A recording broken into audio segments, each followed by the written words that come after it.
I'd like to give that review to the developers. Be like, here's some minor stuff I noticed. And we're I played, rolling, I think. I played, I played all three There's games and all the DLCs, and and we're I don't rolling. understand. Okay. Hey, What were we saying? and we're Roland, and it's just our party is just Roland and Roland. Roland, soldier. Roland, soldier. Oh What do you mean the man, guac is extra? The father. the father. We gotta tell that story. It's been a while, so I want to It's tell been a that while. story. All right. So you can boot it up while I tell the thing. So I played through Far Oh, Cry I'm Lujic, 5. by the way, and that's Taylor. We forgot to do intros. I'm Taylor, that's Lujak, he's Lujak, I'm Taylor, we're the Peepolorians, We are the and Peepolorians. my This is is waiting on me. Borderlands. And this is Borderlands 2. And where are you? Oh, there you are. Man, if So you combine Borderlands with Overwatch, it would be like Border Watch. or Overlands. Overlands, I like that better. Now, oh, you know what's a one like improv game that was like started when we first like started the stream that I want to bring back because it's just like a fun mental exercise. Is when you're playing a game, you combine the game you're playing and another and see if you can make it work. Like usually my go-to for first-person shooters is what if you tried to combine this with like The Sims or Right, something. right. But Like, before we do that, you were going to talk about our Guacazetra extra store. the what extra? The Guac is extra. Oh, yeah. So thank you. So I played Far Cry 5, and some of the mechanics are kind of neat, but like there was just something about that was just sort of unsatisfying about the overall like story and its structure. Like I didn't think there was enough character work. I feel like that's what really makes or breaks a game. If you look at like I know plenty of folks who played through like Days Gone and just did not like it, and those who did like it because it's got like a lot of character work. Everyone's got like motivations and Yeah. like feelings, and I think that's really great. That and I think the sound design was really good. Where like I Oh love yeah. that I love the sound design where in Days Gone at nighttime it'll just make like zombie sounds in the distance, and the game never tells you that there is or isn't zombies far in the distance. It just makes the sound, and so you're just keenly aware that somewhere out there is a zombie or two, and Yeah. it's nerve wracking. It Hey, it is. worked! Look, it last time it didn't light. How did you light it? I just shot it once. Oh, I Try shot again. it too, but it didn't light for me. Whatever. Yeah, Um. it didn't work last time. Yeah, that's weird. But yeah, Far Cry 5. Yeah, and so my one of my main problems with Far Cry 5 was easily sort of like summarized in the loading screens of all things, because a loading screen ideally lets you know where you are in the game, because it'll show you like a background. For instance, in online games, the loading screen will. Oh, I'm on fire. Loading screen will be the map that you're playing on. And in plenty of games, loading screen will be something that tells you the aesthetic of the upcoming level. That's like that's like a go-to. That's something that's like you can't really get wrong. But the thing with Far Cry 5 is that the loading screens were always the cult lieutenant guys, the big bads of the story. Except they keep showing up even after you've defeated them as loading screens, and so it really came together. Like the overall experience was, I feel like this game doesn't want me to feel like I beat it. So it's like not only because it's not just the loading screens being like the same and not having like a different like progression to them, but how like Taylor, a lot hang of on a minute. I gotta adjust the audio mix. The game is way louder than you. And you should probably boost your mic a little. Alright. Alright, let me check on mic here.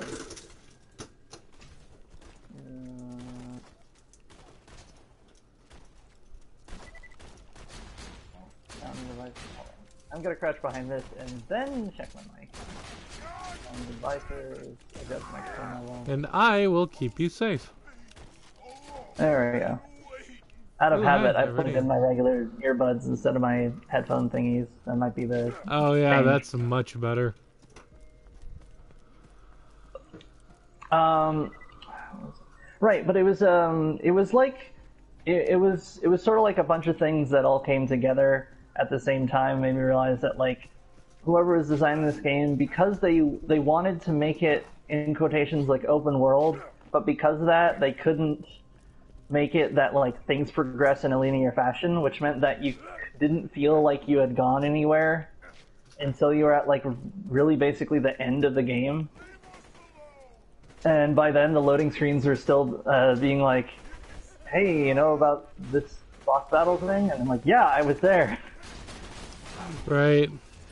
Like, my suggestion would have been that the loading screens would tell you, like, a quote from one of your allies, because then it would represent how you've, like, made some important progress. Right. And of course, people are not happy with the ending of that game with like, you know, nukes fall and most people just like disintegrate. And I'm like, that's really dumb for multiple reasons. That's like, but like one of the reasons why I thought it was dumb is that it actually just like solidified the game's like when I was like, hey, this game feels like it doesn't want me to progress in things, and then it ends with, oh, hey, nothing you did really mattered because everything got blown up, and I'm like, really? That's what you're going with? Like, guys, you know you're Ubisoft, right? You know that you guys made Far Cry 3 and 4, right? You know, where when you play a character, what you do has like a drastic effect on a small area because you did a thing and it mattered. Right. Oh no, he's raging. Oh, he's raging. No.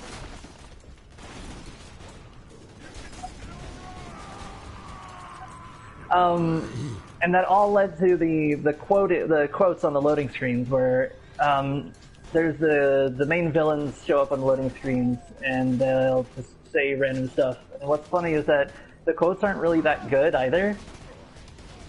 Like one of them is the leader who's called the Father, who's like, you can feel something coming, can't you? And I'm like, anyone can say that. Anyone can say that at any time. Yeah, and it's not a very quotable line. Yeah, it should be like, you know, if you said something specific, like the what's the word? The sins of man will come crashing onto its own head, or something like that. Like that would make a little more sense for the character, and it would sound more poetic. But like, yeah, so I was telling Lou Jack, and I was like, man, I feel like instead of getting the best quotes, they just like took some some lines out of a box, and so it's just like the random things that the characters have said. So it's just, wait, the guac is extra? The Father. Oh yeah. You can't use my bike. You didn't lock it up last time. The lieutenant. The lieutenant. So I really want there to be like a meme where it's just like the loading screens for those characters whenever they're saying something, but just replace it with any random dialogue. Yeah. Oh man, dude, I like a loading screen that. So I was saying that a loading screen should tell you like the aesthetic of the level, and sometimes if it's something like psychological, then sometimes you can have like a cool like quote or something. Like there's this one by Mary Shelley's Frankenstein that's like, I'm paraphrasing because I don't remember it precisely, but it's like, I have a love in me that, or was it, I have a love in me that you can scarcely imagine, and an anger in me that you can hardly think or hardly understand. And if I cannot satisfy one, I will indulge in the other. Huh. And like that's a cool quote. It's because it like, especially if you're playing like a game where you're like a robot, and there's like, if you're playing a game where you're a robot or cyborg and you got to make good and bad decisions and that sort of thing, like that would fit in thematically just well. So like you put a quote and it sort of establishes where you're going. It's like a loading screen should be like a sign, like a "you are here" sign, but it gives you the sense of tone. Like it's the difference between like it's an establishing shot, and a good establishing shot tells you just a little bit of the personality of the place. Like when there's an establishing shot and it's like welcome to Dirt Gulch or something, and the sign has bullet holes in it, and you're like, this is the place where signs have bullet holes in them. Right. That means there's probably people with guns here who like shooting signs. Like that just gives you an idea of like a little bit about what's going on. Right. I need more grenades because that effigy needs to be on fire, and the grenade I threw didn't go far enough. Oh, where's oh, it's supposed to be up there? Hold on. Yeah, it's it's up there. Yeah. Let me see if I can get... Hey, it worked! Okay, you've got to be using a fire weapon. I'm using a fire weapon. Okay, because I'm not, so that makes sense. Yeah. I was trying to throw a fire grenade at it, but it didn't go far enough. And then we run into the slag cult, and they're like, oh, you need a slag weapon. And it's like, jeez. Nobody has that. Nobody has a fucking slag weapon. Stop trying to make slag a thing. It's never going to be a thing. It reminds me, there's this really good line in, there's a superhero episode of Sweet Life of Zack and Cody. It's kind of weird how we're going back to that well, but... but oh god, I haven't thought about Zack and Cody in ages. There was a superhero episode, which one of those episodes that led me to making a list of episodes that a sitcom needs to have, or a list of episodes that you can always go to if you don't have a good idea of what the episode should be. Right. So like there should always be a body swap episode, a spooky Halloween episode, a alternate universe episode, that sort of thing.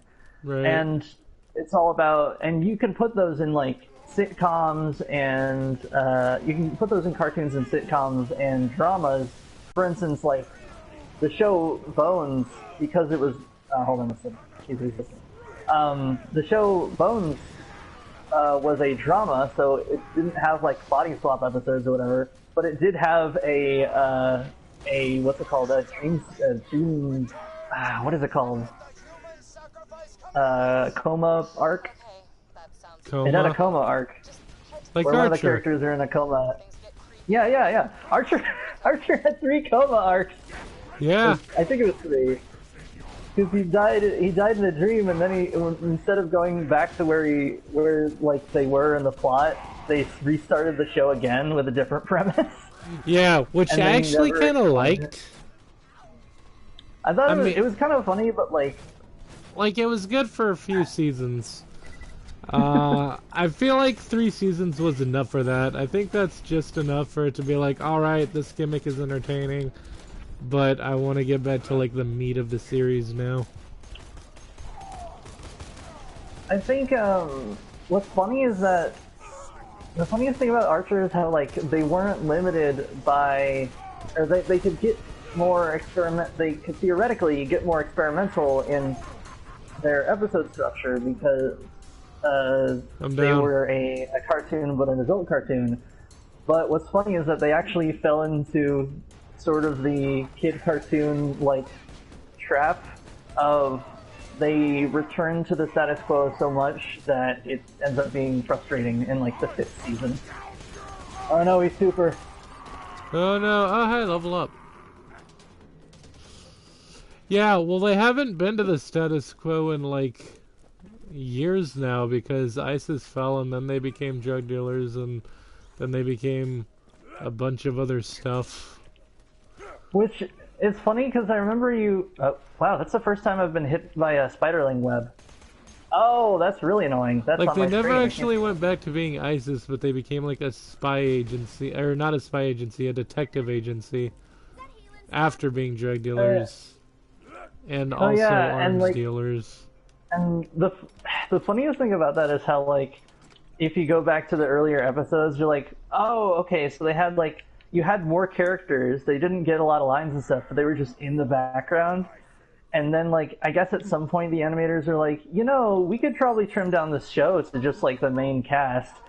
And so they did, and so like when you go back in the first season, you're like, oh yeah, there were a bunch of background characters that I totally forgot about. And there's also that one guy who was very accident prone, like things just hit him.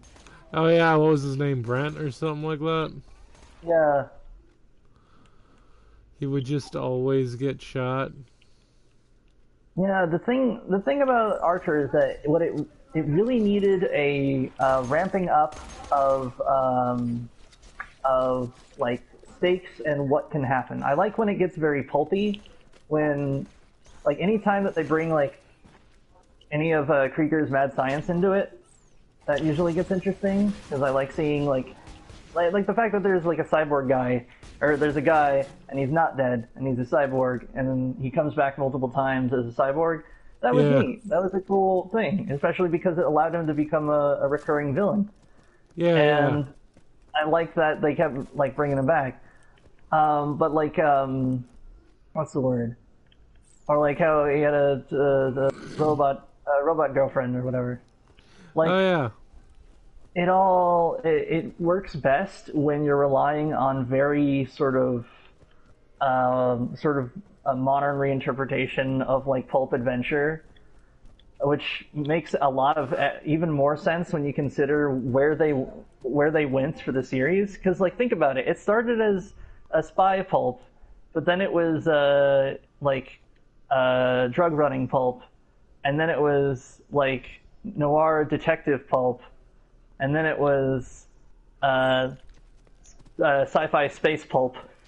Like it was still, it's variations of pulp. Like they had the backbone of where to go with it.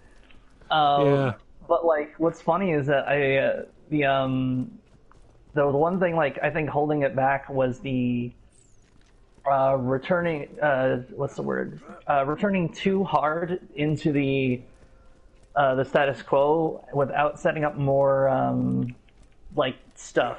Like you can just add like this character has like this hobby and that comes up later.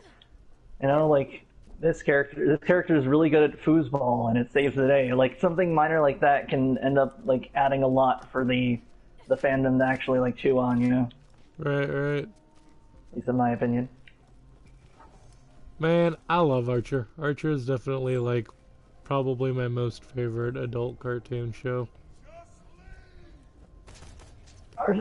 Second place is probably Harley Quinn, because Harley Quinn is really enjoyable. Unlike your like top tier adult cartoons per se. Yeah. Like high tier would be like Archer and Harley Quinn, and then like low tier would be, you know, Family Guy, Simpsons, things like that. And mid tier would probably just be, I don't know.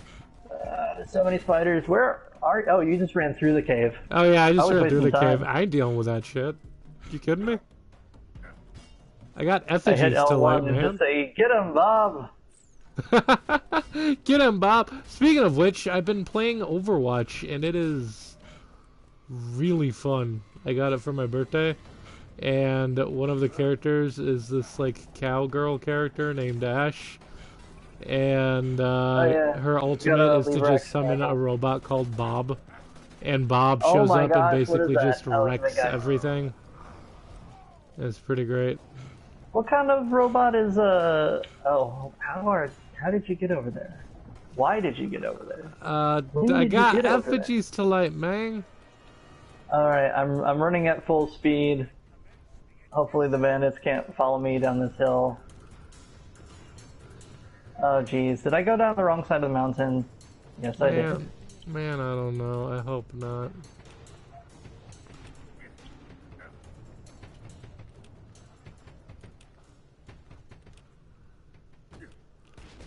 You need a teleport or something. That's one thing I would do to improve this game is the sort of fast travel system.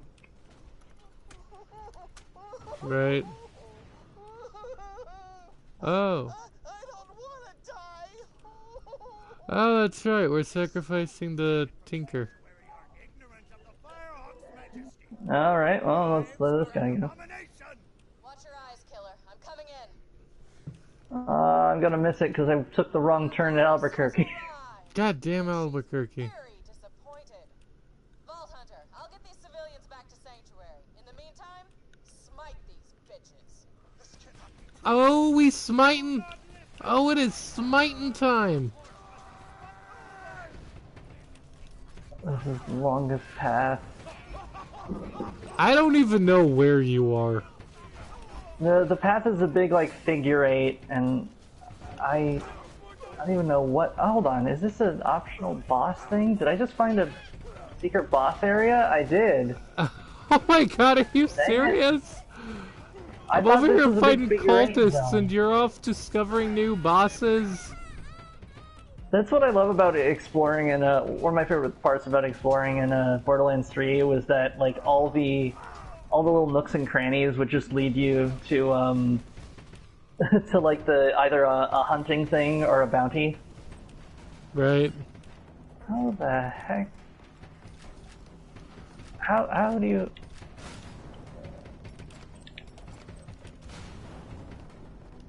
So I'm still smiting over here. Because there's a crag and I can't go up that way, so I have to go all the way up. How's the secret boss going? I'm not finding the secret boss. Man, I wish there was if there wasn't like a fast travel system, I would at least have a thing where if one of you was on the other side of this big wall thing, that you would like, you could hit a geyser or something, and it would blast you over to the other side. Oh yeah. Just kind of Mario Kart rubber band physics. Well, the fight's done, so we just gotta turn in the mission now. It was so legendary. I'll have to read the poems about it.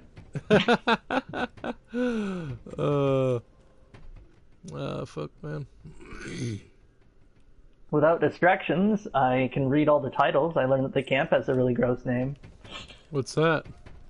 It's called Blisterpuss Camp. Oh my god. Why? I don't. I wonder if they use these spider ants to keep warm. Probably spicy. Man, I don't know. I don't even know, man. What the fuck? Oh, okay. Oh, wait, nope. I discovered a new area, I think.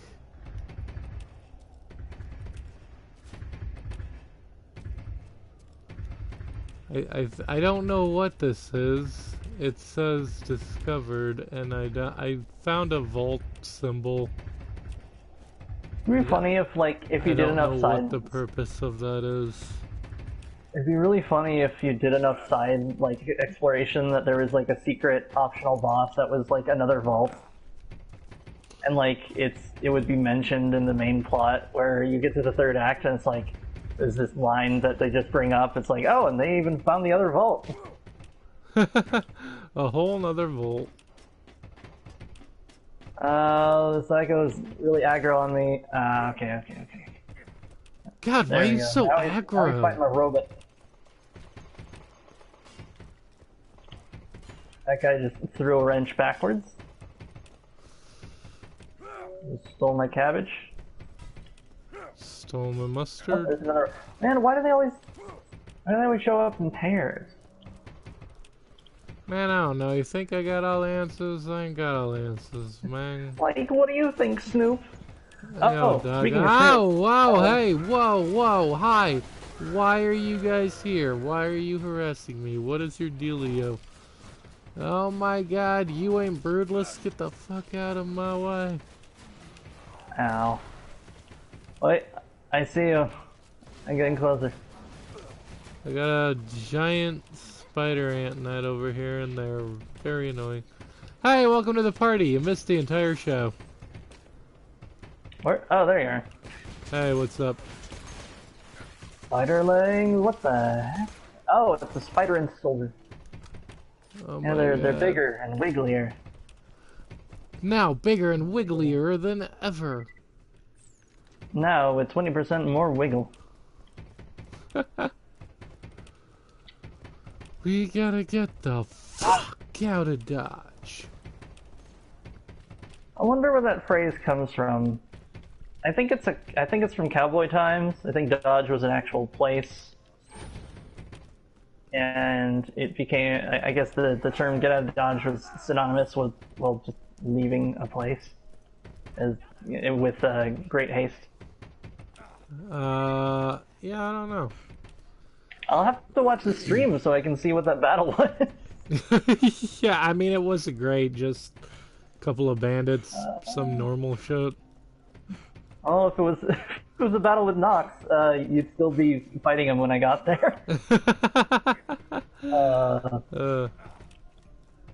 A fun character, but one of my probably not my favorite boss battle. Yeah, wasn't great. I feel like my favorite boss battles have like they got some neat little weak points.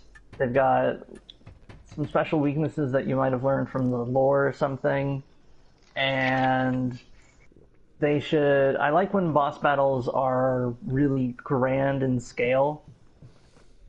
Yeah.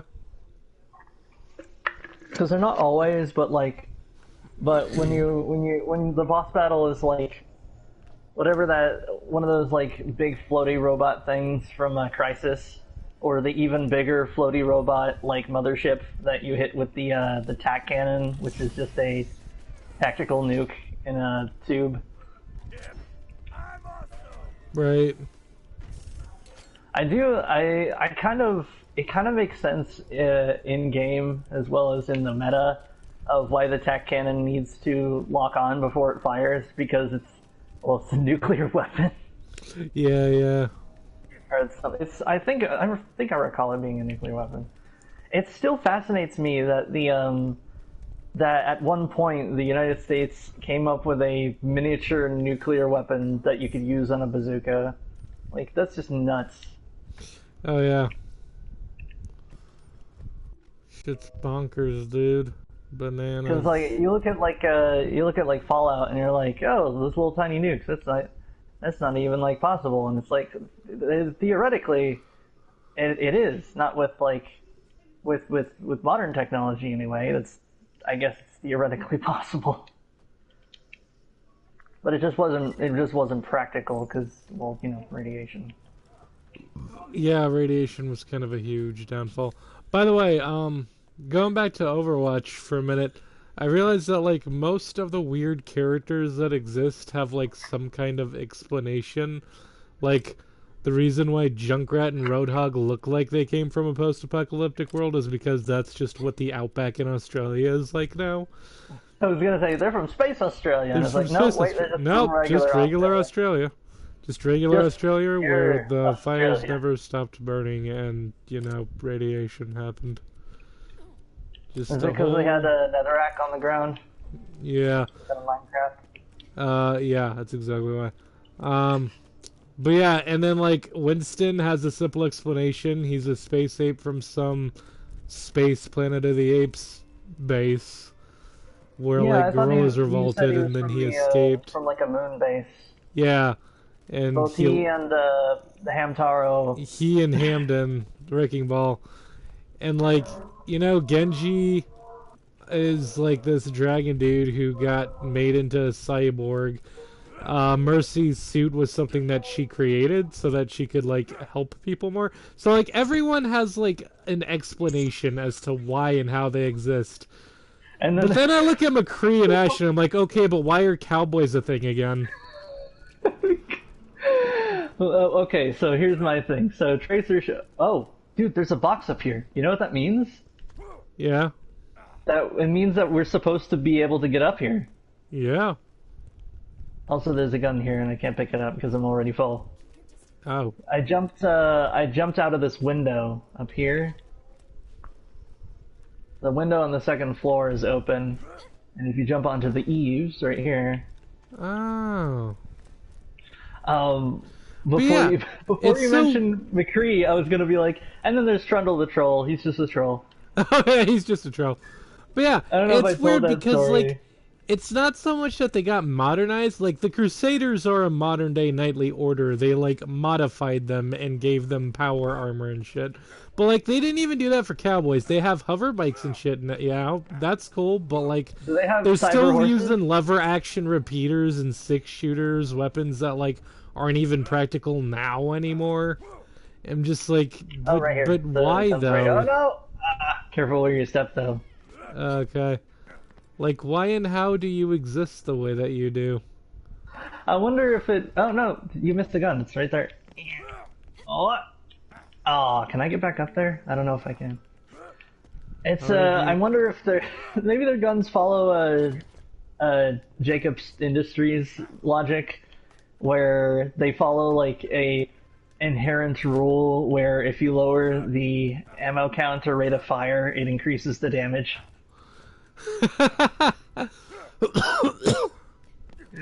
It's just like, this is a 6-shooter, but the 6 bullets it fires are custom tooled $200 4450 casings. They're match grade and silver coated. Oh my god. But it's so Oh, I never told the story about the silver bullets. There was a historical example of silver bullets. There was a it was during in the early days of the rifle, so basically the ending days of the musket. And there was a cardinal, deacon, something like that, some kind of priest guy, who basically was like, rifles are too accurate to be natural. I think they are like of the devil. The devil has possessed these weapons to make them killing machines. And to test that hypothesis, he had a really interesting experiment where he took one rifle with regular bullets and a marksman to test it, and the same marksman using the same rifle but with silver bullets that had been consecrated. That way the devil could not possess the bullets. Right. And oddly, and the thing is, though, using that method, he determined that the gun was less accurate with silver bullets and actually confirmed his concept. Which was basically because not knowing how the bullet like works in the barrel. Silver is harder than lead, and if you coat a bullet in silver, it changes its aerodynamics. It doesn't grip the rifling around the barrel in the same way, which means that it actually will be less accurate. So this guy like tested it, and he got an answer, and he got the results. It's just that it's not in the way that you would expect. Huh. He's like, dang it, I was right. Bullets are possessed. Just goes into church. What's wrong? Winchester's haunted. What? Load silver bullet. Winchester's haunted. Oh man, that is nuts. Yeah, it was and it's neat. It's kind of neat learning about the early history of bullets, and it's fascinating seeing like some technologies are really brilliant in like how they work mechanically, but some of them feel so intuitive that it feels weird that we didn't figure them out before. Like seat belts, or like seatbelts weren't that really as necessary when your cars were all like super slow, where they didn't go much faster than like a horse. But like for a while, you had cars that could go at decent speeds and you could get seriously hurt, but they just didn't have any seatbelts. And then they're like, hey, what if we added like a belt thing? And they're like, yeah, but wouldn't that hurt your body? And they're like, yeah, we'll make it flat though. Right. That's actually part of the seatbelt technology. Is if you use a flat belt, it distributes it better than if you use like a round one that would sort of pinch you. Huh. And seatbelts still haven't reached their peak because they need to be compatible with more body types, including pregnant people. Right. I like those seatbelts for like race cars that are like the X shape. This feels more secure. Oh yeah. Yeah, when it comes to guns and bullets, though, the one innovation that always blows my mind, as far as like it seems simple but it wasn't, was just pre-made bullets. Because in the entire musket era, you made your bullets out of lead, and you packed your gun with the powder charge and the gun cotton and the bullet, and you had to like do the cleaning process and loading each time. Yeah. And I think about that, and I was just thinking like, how did no one? I'm sure someone thought of it, but just like couldn't develop the tech because they were in musket times. But like, I'm sure there was someone out there who's like, what if we just put the whole bullet in one little thing? You know, like instead of having to make the bullet in the field, we just make the bullet somewhere else. Right. Which is funny because if you compare that to how like people were making furniture and stuff, America already had like a mindset of like delivering things in a bunch of pieces and then putting it together when you got there. So I'm not Right. really as surprised that we like had to build our own bullets. Technically, it was in like other countries across the world, but in America specifically, I imagine that it's like, well, if I got my chair in a bunch of small pieces, because I had to buy it from a peddler, and the peddler had to put it in a big cart, so he had to take it apart, and it came with a bunch of instructions in English and, I don't know, Swedish. Huh. It's a fun bit of industrial design history right there. Is at some point, pretty much everyone on the frontier of America, if you wanted furniture, you'd get it from some guy with a big wagon who would take it all the way to the frontier, sell a bunch of furniture and junk, and then go all the way back and get more stuff. Huh. I do wonder what the sales would look like, because when the guy has like a full cart and he gets there and he's like confident, he's like, all right, I know what the prices are going to be. But like when he starts to run low and he's like, I don't want to take all this stuff back with me. I can go slightly faster if I don't carry it. Oh, Oh no. I'm just imagining the peddler who's like, I got this one like foldable chair I need to sell. I really need to sell it before I leave. I wonder if it was like that. I wonder if it's like that muffin deal where it's like, hey, it's the last day I'm here sale. You get it for cheaper, but it means that you won't necessarily get the first thing that you wanted to get. Right. Man, olden times was weird. Yeah. I learned a lot about Old West stuff, specifically industrial design, because I've been watching this series. Oh, I gotta plug this for the channel thing, not my channel. There's a series there's this professor who uploaded all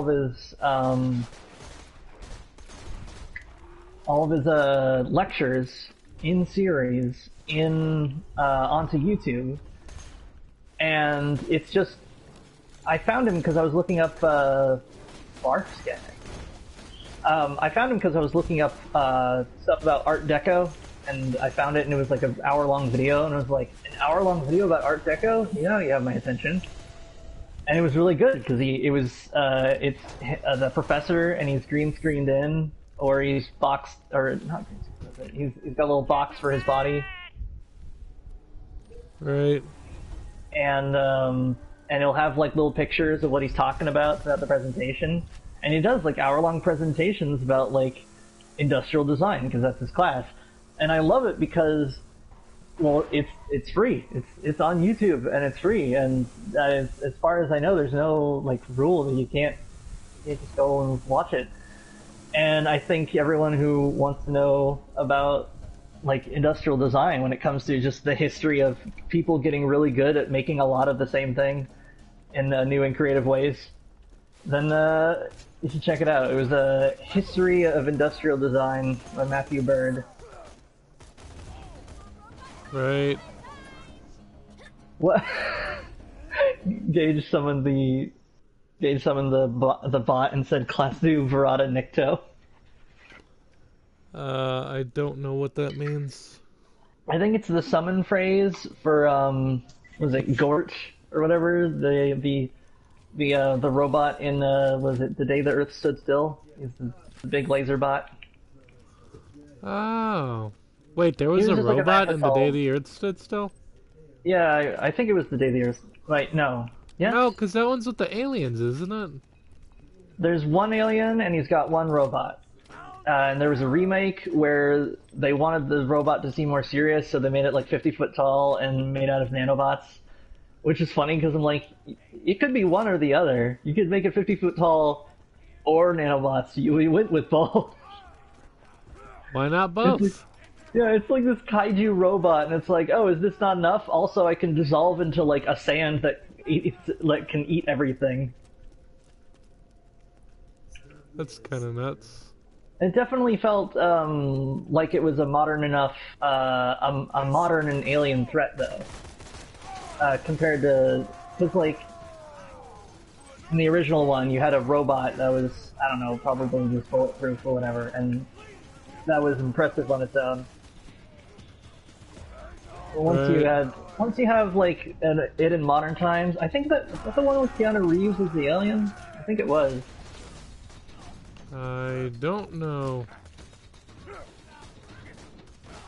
Ah, god damn it, I threw my grenade, but then he ran all the way past it before it could go off. Oh, this And guy's now got. I'm down. This psycho has a. I'm Caution tape down. Man, you should have been more cautious. But not out! Haha! So Jack, you need to be more cautious.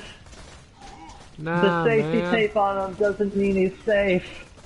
Nah, man, I'm a gunzerker. Why is that guy's name Assassin Watt?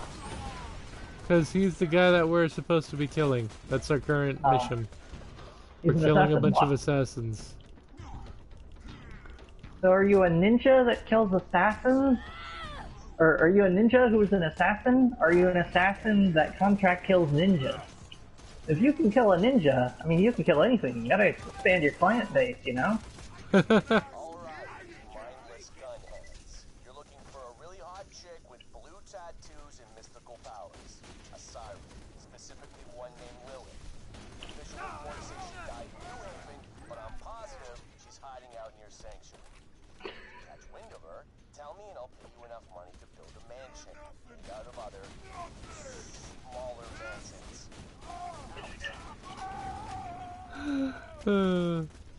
And now that's a bizarre Minecraft architecture I want to see. Right? A mansion that, like... Actually, no, I just want to see that in, like, Gary's mod. Is a mansion, but it's got, like, a bunch of, like, just chunks of other designs of mansions in it. It's very chaotic. Right. I feel like an underappreciated... Hello. Oh, hold on. I'm right behind you. Not today! Oh! Oh, you saved my life. Oh, no, nope, you no, I almost saved did. my life. Something You blew are me not back, saving like, my life. I am very much dead. No, dang it. I kept hitting square, but the explosions blew me back just a little bit. Oh, what Yeah, a way it blew to me go. back a little bit, and I was outside the range. And when they got closer, it blew me back again. Oh, man. I don't like this mill, I guess we're at. This seems like a mill of some kind. I love the name for the trope of this kind of like generic factory that shows up in video games. Yeah. On TV tropes, it's called the Smoke and Fire Factory. Huh. And it's because like in games like in Sonic the Hedgehog or the Mario games, there's often like a factory level with a bunch of like moving parts and gears and lava. But like it's because it's a level design and not like a realistic like set design. You're like, okay, I'm in a factory, but what do they make here? And it's like, oh, well, they make smoke and fire. Smoke and Fire Factory. Smoke and Fire Factory. Of course. Oh no! I went off the ledge. I didn't mean to do that. Oh, This is a fun fact. That reminds me. There's a in Stellaris, your overall. Oh, hello. Oh, this guy's shields are pretty weak. Kill him. Nope. Kick. Kick him. No, I'm Kill him. There we go. Okay, now he's on fire. Nope. You are not allowed to not be on fire.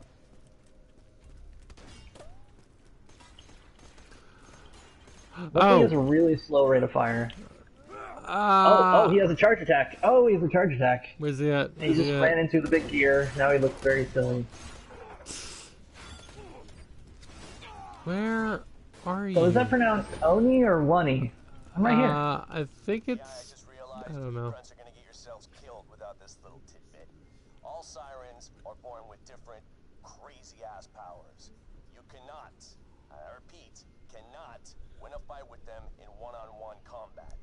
You see Lilith, contact me immediately. I can handle her. You can't. Me, yes. You know.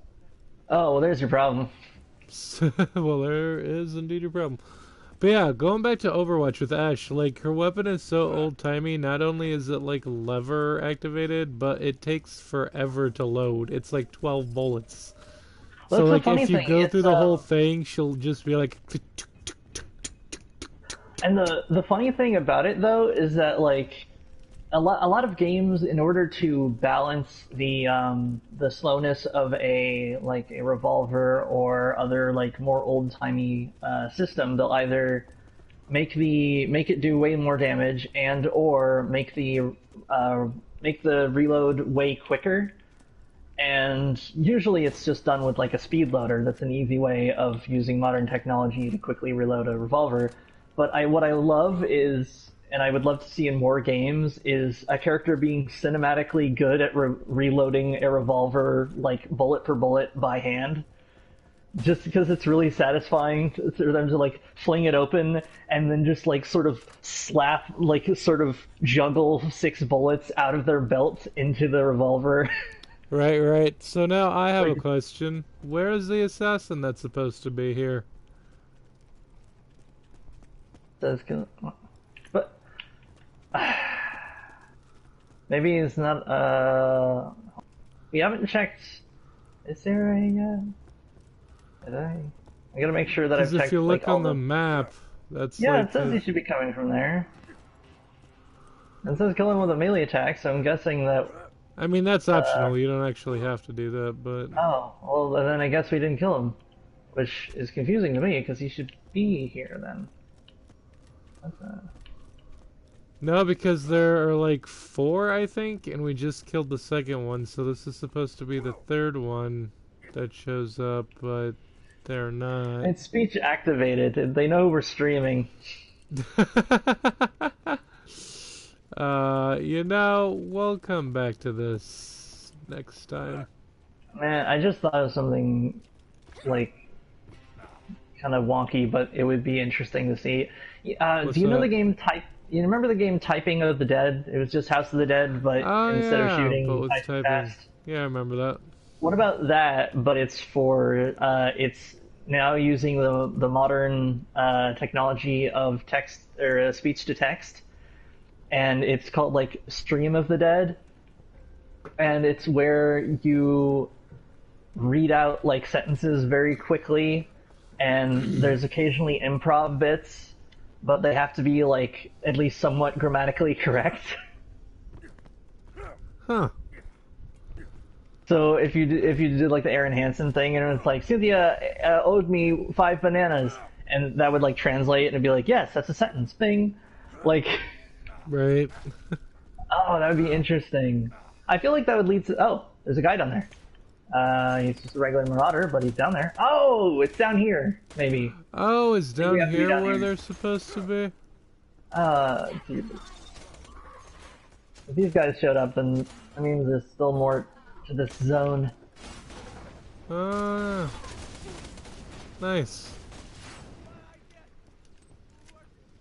Let's see. This is But cave yeah, looking thing. so I've got like a main for each class in Overwatch. Cause like I like doing different classes. So What like do I look like if I go up backwards? I don't know. Look at me on this ladder. What do I look like? You just look like you're going up and down. Okay, my head, my eyes are facing the other way. Oh, that's I weird. went backwards. That's weird. But yeah, Overwatch. I have a main for each class. So like for support, my main is usually Lucio, and for tank, my main is usually Roadhog, which is really fun to play. But for damage, my main is Bastion, and not only did I get a victory with Bastion, but I also got like a play of the game. In fact, I got 2 plays of the game, and it was Nice. awesome with Bastion. I think we broke the factory. Yeah, I don't know where this other assassin guy. We got a fake door. Is he supposed to be on the Hold other on. side of this gate? Wait, there's stairs here. We got unopened containers here. That's good. I'm so confused. Cause like, There's a bunch of unopened containers over here. And some marauders. Alright, that's a good sign. cause like it looks like. Oh my god. This is weird. Oh, there's more guys. There's more guys. There's more guys. Where? Where are you at?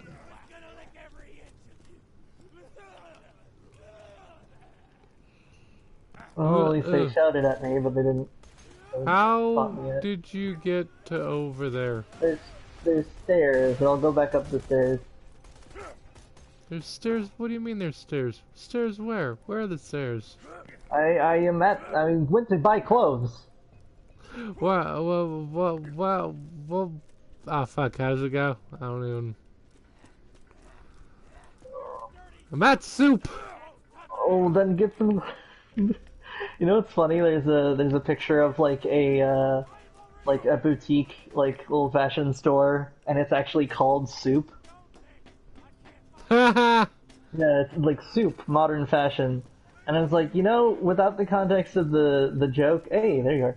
Without the context of the joke, that like somehow makes sense as like a weird, like trendy, like modern place that would sell clothing.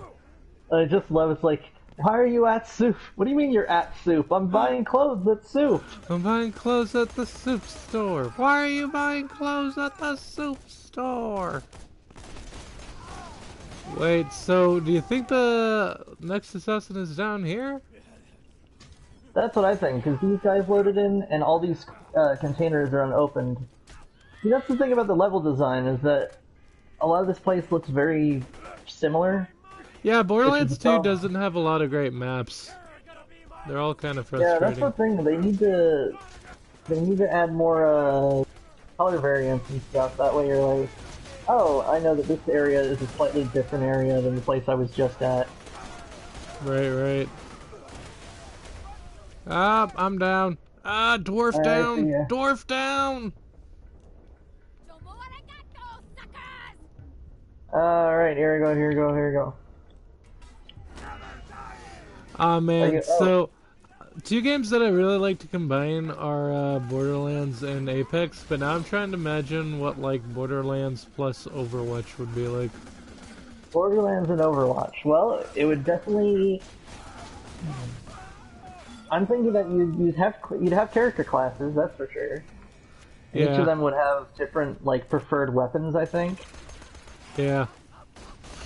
One thing I like about Overwatch compared to Apex Try to is get him with a how... melee attack, though. What's that? Get him with a melee attack if you can. Oh, yeah. Oh, I'm down Nope. again. Reviving you means twice the melee attacks. I'm hitting square! I like when my robot distracts them so I can revive you. Oh, yeah, it's pretty convenient. Assassin race. But yeah, one thing that I like about Overwatch compared to Apex is that, like, for one, it has way more healers, which Respawn, can we have more healer types in Apex, please? There is one healer in the entire game. Alright, you gotta bonk him. Bonking. Bonk activated. Bonk activated. Oh, now we're dueling. Oh no! After an old recording that might help you guys out with the siren. What? I've been observing this siren, Lilith, since the opening of the vault. She appears to be using iridium to enhance her natural phase-walking abilities. This naturally leads me to assume some unspoken connection between sirens, iridium, and the vault. I have determined two additional things. Firstly, that she finds it irritating when others pluck out strands of her hair under the guise of needing them for scientific experimentation. And secondly, that they taste like olives. Wait, no, fried pickles. You tasted her hair? That is so weird. And it's even weirder because the vault keys taste like sour apples. According to deep game lore. Yeah. Fuck, what was I talking about? But yeah, one thing that we should do a YouTube channel where we just talk about like game lore. Oh, like yeah. today on deep game lore. Yeah, totally. But one thing that a couple things that I love about Overwatch, that I wish were more into Apex, is Healers, that you said.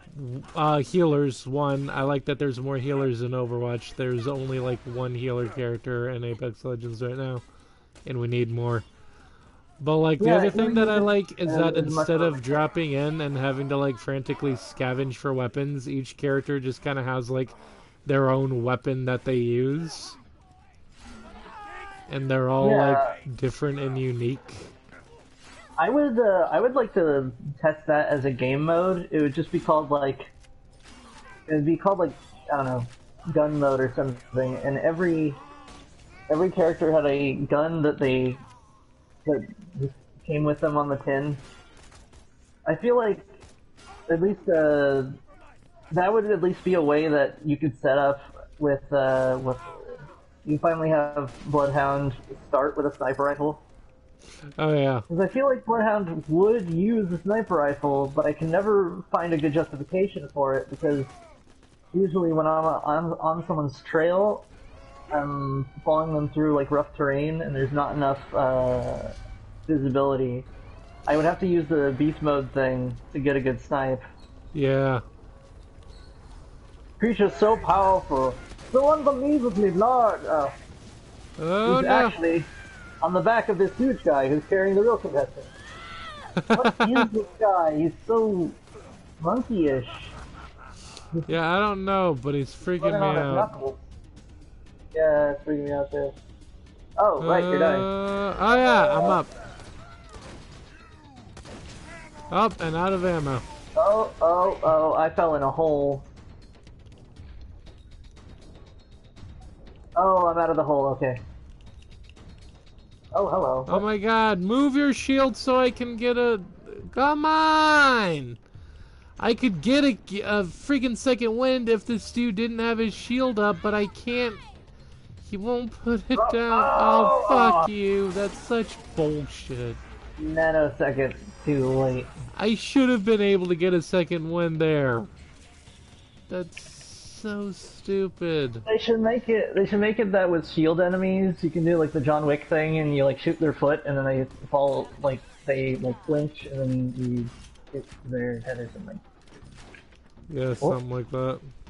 This guy's name is Roof and we got a shotgun. Roof! Raise the roof. What? He's got an interesting design, that's for sure. He feels like a Metal Gear Solid guy. Yeah, a little bit. He's a mask, he's with the camo sort of feel, he's sneaking around, but he walks like a... He's got like that... He's got like a monkey jump and a monkey... Oh, hey, careful, careful. Dude, I have a shotgun. Oh yeah, and since you shiverbrains evidently don't know how to listen, I'll say it again. Stop bringing in fake sirens. Only 6 sirens can exist in the universe at any given time, and I already know of 3. You're not going to convince me you happen to find one of the remaining 3 just by drawing blue tattoos on some random chick's corpse. Well, I will admit it was wildly amusing the first dozen times you idiots tried it, but now my office smells like blood and marker fumes. So quit it! But now my office smells like blood markers. So quit it! There! Blue! Oh wait. Or there, right. Oh, there's 6 sirens. I always thought it was. Huh. Well, I I got the mean, number. there was some new lore that There told us theoretically in the could be third more. game that there's actually a 7th one that got like sealed away along with their power, Mm-hmm. and or something like that. It heavily suggests that something like that happened. Here's If I an remember important correctly. thing. I'd make it that the explosive barrels have like just 1 hit point. That way, no matter what level you are, what weapon you're using, shooting one will cause it to explode. That How would did you be get over pretty there? dope. What? There was a door, Oh, okay. There you go. and now I'm trying to find out how to get back to Sanctuary so that we can turn in the mission. You know, Assassin's Creed Origins was kind of wonky in that it was one they went in a whole different direction with the combat system. Some of it was good, some of it not so good. But what's especially funny about it is that Assassin's Creed Origins, because it takes place like before the assassins even got their like any of their signature stuff, it's the like first Assassin's Creed game that doesn't actually have any assassins. Huh. The resistance can't last. Yeah, Yeah. Assassin's Creed like completely lost the plot after the Ezio games.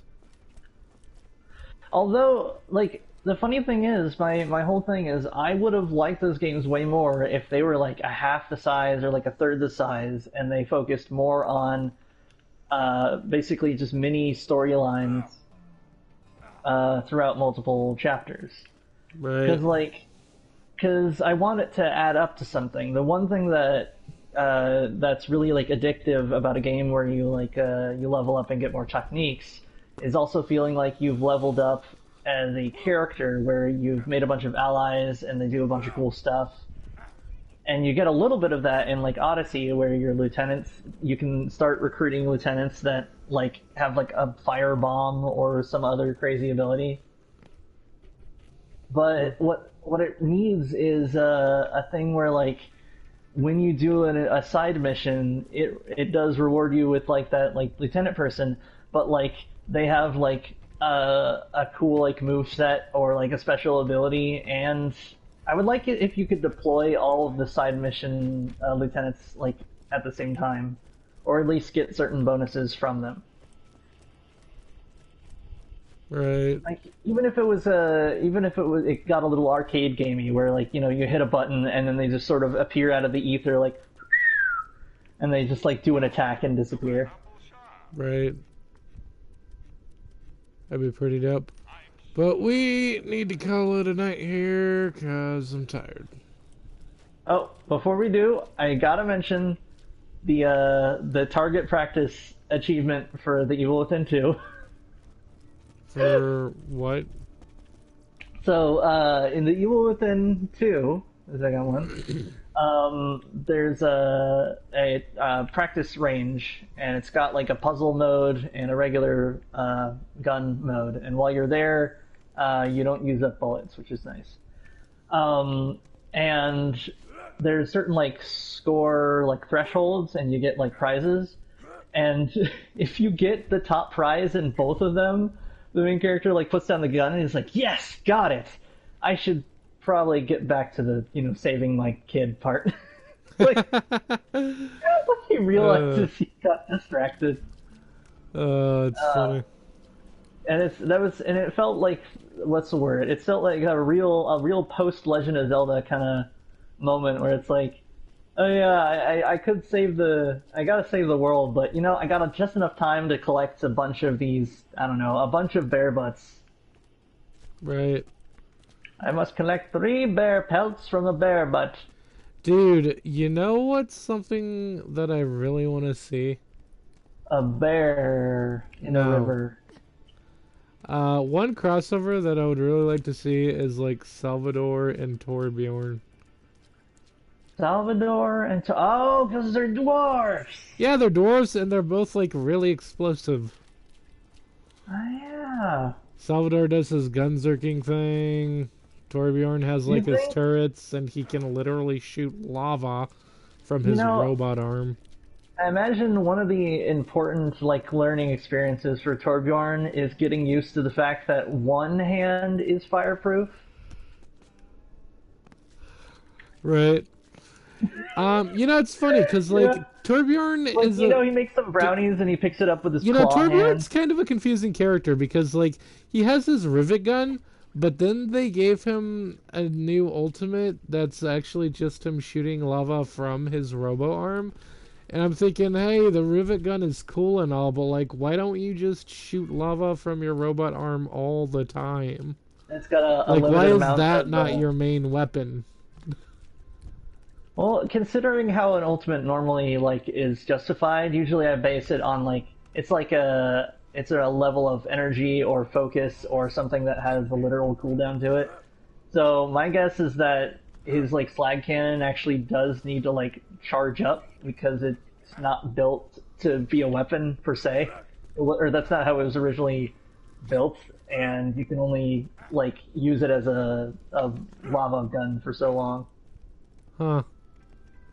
It's fair. Yeah, I don't even know about Roadhog's whole hog shotgun though. Yeah!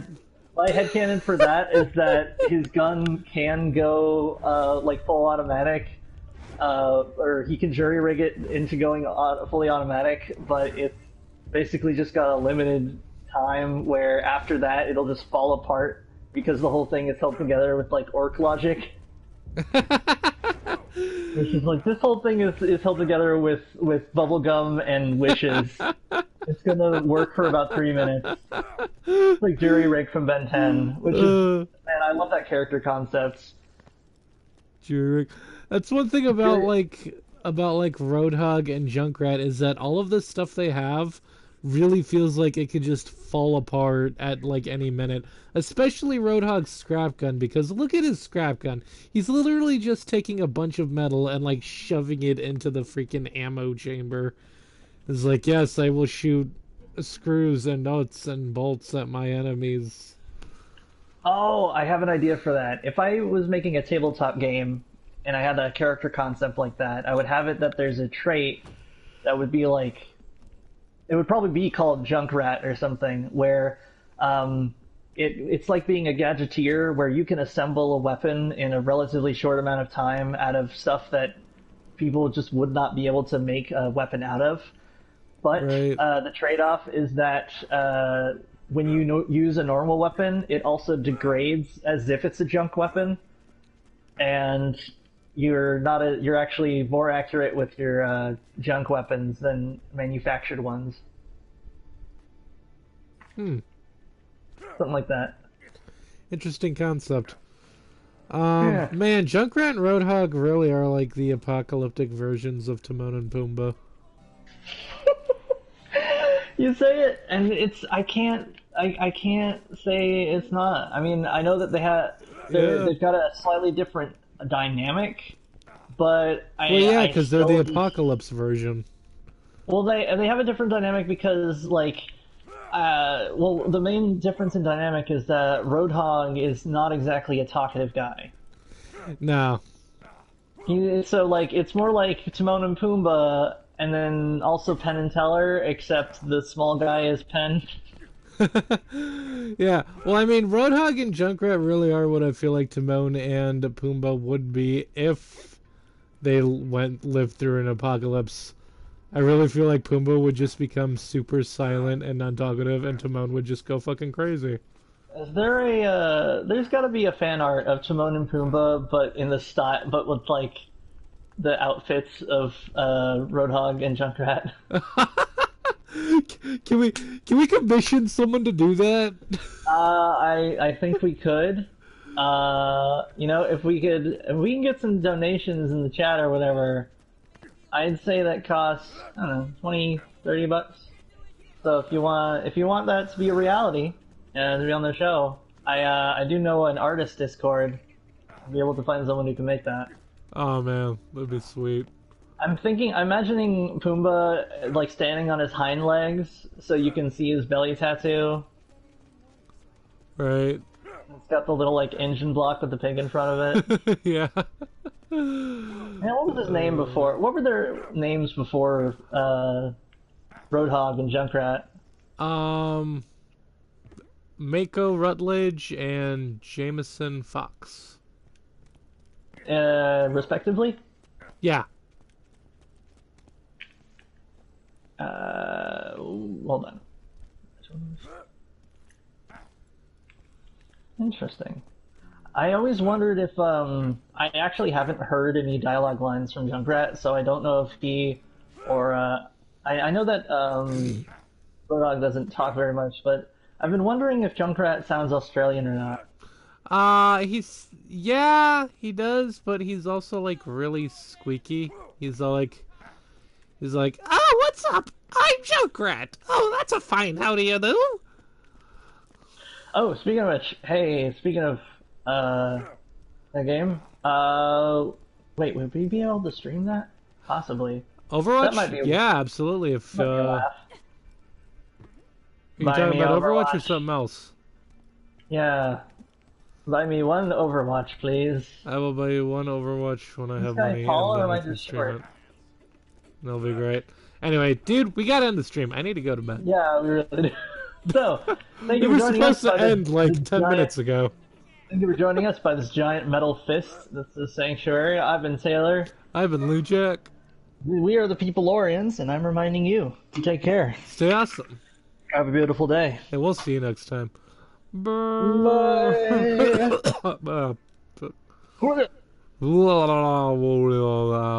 Rutabaga.